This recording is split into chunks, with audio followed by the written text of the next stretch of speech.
వేతనాలు చెల్లించకపోవడం చాలా బాధాకరం. సింగరేణిలో కోట్లాది రూపాయలను ఈరోజు అనేక విధాలుగా దుర్వినియోగం చేస్తున్నారు.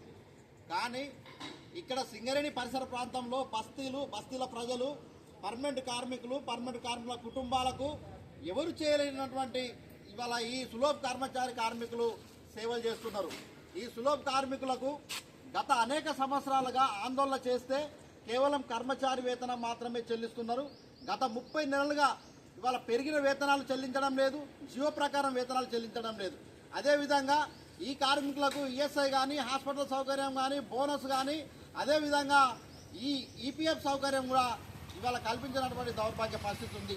ఇవాళ సింగరేణి యాజమాన్యం సులోబ్ ఇంటర్నేషనల్ సోషల్ ఆర్గనైజేషన్ సంస్థకు 30 సంవత్సరాలుగా లీజుకి ఇచ్చి ఇష్టారాజ్యంగా దోచుకోమని చెప్పేసి ఇవాళ దోచుకోవడానికి సింగరేణి యాజమాన్యం అవకాశం ఇస్తుంది.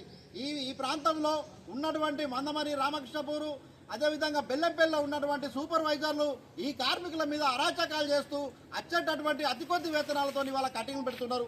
ఈ సులభ్ సూపర్వైజర్లను తక్షణమే ఎల్లగొట్టాలని చెప్పేసి Singareni Sulabh workers union IFT demand చేస్తూ ఉంది. అదేవిధంగా ఈ కార్మికులకు ప్రతి సంవత్సరం రావాల్సినటువంటి డ్రెస్సులు కానీ, అదేవిధంగా మాస్కులు కానీ, షూస్ కానీ, ఇతర రక్షణ పరికరాలు ఏమి ఇవ్వడం లేదు.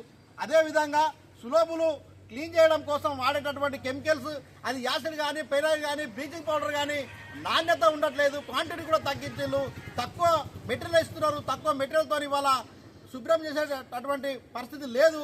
కాబట్టి సింగరేణి యాజమాన్యం ఇప్పటికైనా ఈ సులభ్ సంస్థని తక్షణమే తొలగించాలని, సులభులలో పనిచేస్తున్నటువంటి కార్మికులకు ప్రతి నెల వేతనాలు చెల్లించి ఇతర హక్కులు సౌకర్యాలని కల్పించాలని Singareni Sulabh workers union IFT demand చేస్తూ ఉంది.